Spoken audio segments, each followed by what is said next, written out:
Еще одна задача на закон сохранения импульса. Это задача с лодкой.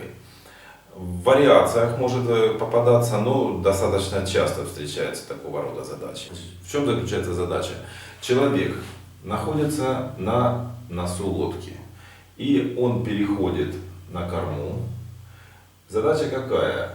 Определить, насколько сместится лодка, когда человек переходит с носа на корму.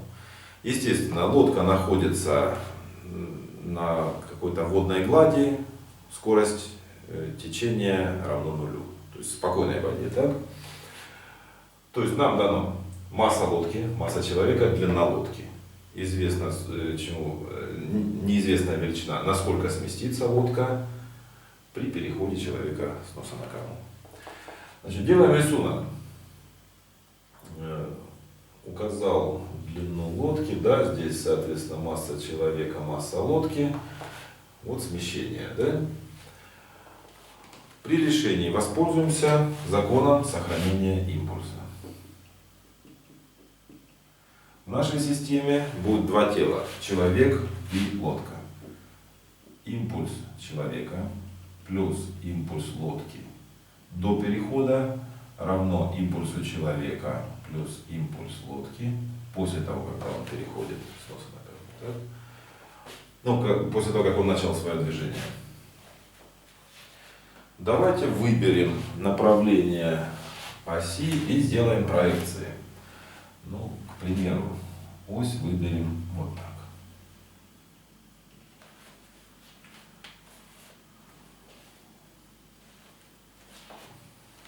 Смотрите, что получается. Вот если бы лодка стояла на земле, да, на берегу, и человек, он хоть будет там хоть 200 раз туда-сюда перейдет, он все равно не сдвинется с места, так? Но поскольку лодка находится на водной глади, следовательно, что человек, когда он идет по лодке, он ногой как бы толкает лодку в противоположную сторону направления движения. За счет трения он сам движется вперед, лодка движется в противоположную сторону. Ну давайте укажем направление вектором скорости, так? То есть человек начинает двигаться вот в эту сторону, это будет скорость человека. Лодка начнет двигаться вот сюда.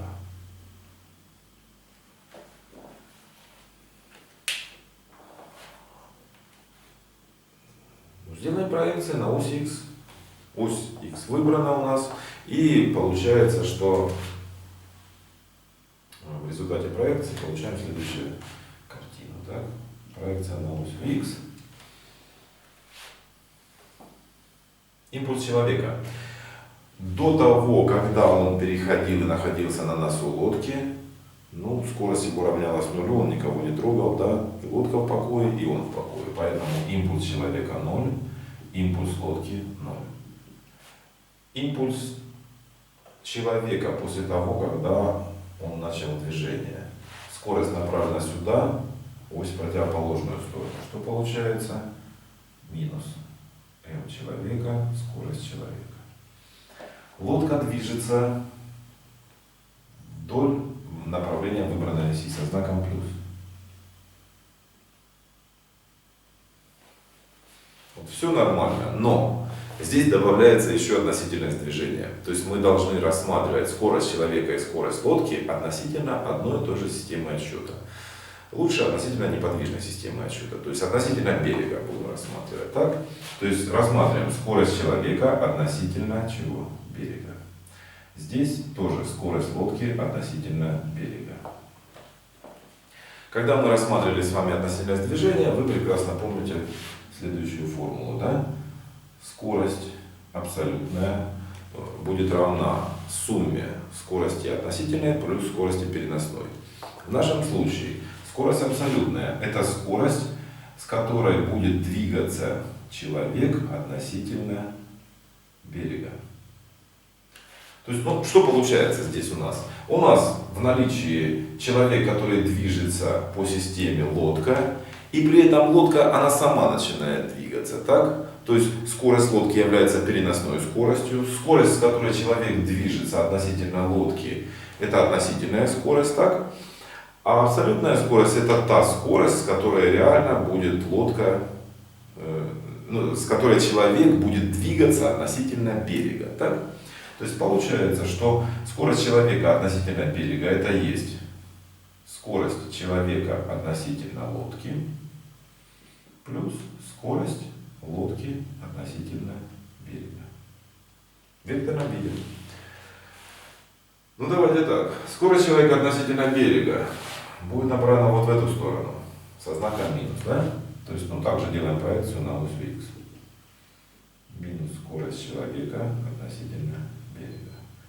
Равно. Скорость человека относительно лодки движется сюда, ось противоположную. Минус скорость человека относительно лодки. Скорость лодки относительно берега совпадает с осью, знак плюс.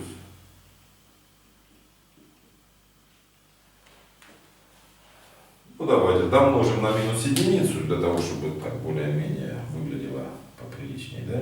Получается, что скорость человека относительно берега равна скорости человека относительно лодки минус скорость лодки относительно берега. Вообще, честно говоря, наверное, нужно было ось просто противоположную сторону выбрать. А смена направления оси это то же самое, что домножение на минус единицу. То есть мы бы сразу пришли в это соотношение. Но это на самом деле не столь принципиально в нашем случае. Так. Наша задача какая? То есть мы должны выразить с вами скорость человека относительно берега, скорость лодки относительно берега. Давайте, вот это соотношение. Вот из этого соотношения мы все-таки перенесли вот это вот слагаемое в левую часть. Получается mv человека относительно берега равно масса лодки на скорость лодки относительно берега. Эта формула будет, допустим, номер 1. Так? Формула номер 1. Вот эта формула будет у нас номер 2. Теперь начнем с вами расписывать скорость человека относительно лодки и скорость лодки относительно берега. Ради чего? Для того, чтобы найти скорость человека относительно берега. Запишем. Скорость человека относительно лодки. Человек идет без рывков, нормально, уверенно, так? Скорость равномерная. При равномерном движении скорость находится как что? Расстояние, которое он пройдет путь, в данном случае равное длине лодки, за единицу времени. Так? То есть это будет у нас скорость лодки за единицу времени. То есть вот это расстояние он пройдет L за время дельта t. Меньше нельзя, потому что смещение будет не дельта x, а меньше. Так? Больше он тоже не пройдет, он упадет просто-напросто. Именно поэтому такое вот соотношение мы и рассматриваем. Так? Это у нас будет уравнение номер 3. Так? Дальше. За то время, пока человек движется по лодке, в течение времени дельта t, за это же время лодка смещается на дельта x. То есть я могу сказать, что скорость лодки относительно берега будет равна смещению дельта x за единицу времени. Это формула номер 4.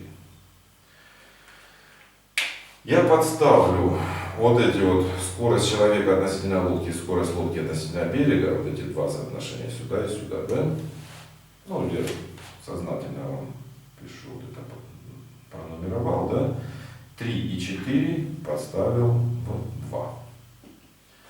В итоге получаем, что скорость человека относительно берега будет равна L дельта t минус дельта x на дельта t. Общий знаменатель дельта t видим, да? Получается, что скорость человека относительно берега равна L минус дельта x разделить на дельта t. Формула номер 5. Так, это ясно, да? Теперь мы возьмем с вами, здесь выделим часть доски, и получаем. Вот теперь что мы делаем? Мы должны будем скорость человека относительно берега подставить сюда, скорость лодки относительно берега вот сюда. То есть четвертую и пятую формулу подставляем в первую. Четвертую и пятую подставили 1. Получаем масса человека умноженная на скорость человека относительно берега. Вот эта величина. То есть здесь будет у нас L минус дельта X разделить на дельта T равно масса лодки на скорость лодки относительно берега. Вот она. Дельта X на дельта T. Дельта T сократили. Ну теперь обычная арифметика. Цель выразить дельта X. Раскрыли скобки. ml минус m дельта X равно m дельта X. Вот это слагаемое перенес. За скобки дельта X. Давайте, ладно, последовательно запишу. Уже не возникало ни у кого вопросов, так? То есть вот перенес, ну записываю слева, да, то есть дельта m дельта x плюс m дельта x равно ml. Вот это у нас дельта x общий множитель. Ну, поэтому и перенесли, да, в одну сторону неравенство. Дельта x за скобки, m малое плюс m большое равно ml. И отсюда дельта x равно ml разделить на общую массу. Вот, то есть мы получили с вами расчетную формулу.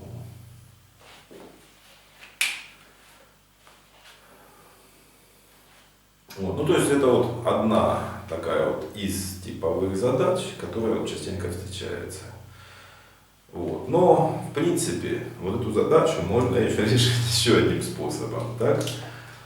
Ну, вот. Ну, разберем.